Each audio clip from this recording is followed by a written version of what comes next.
Any numbers, anytime I'm doing numbers, when I have to do anything with numbers, when it comes out and it's perfect, it's the best feeling in the world.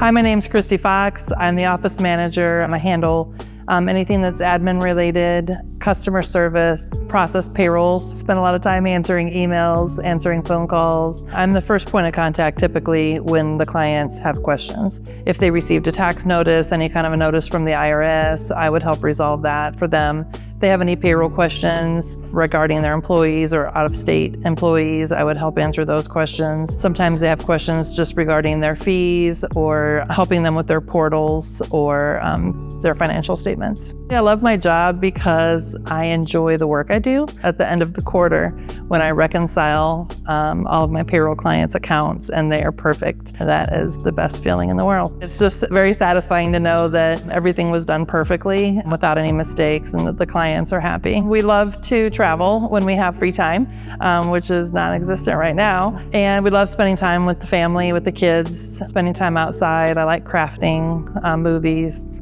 I like to do movies outside. And I like all those kind of action-y, Die Hard, Lethal Weapons, I like all the action ones. I love the clients. I've built relationships with them over the last 12 years and have felt more like family than client-based. So I just love coming in. It's different every day. I'm always doing something new.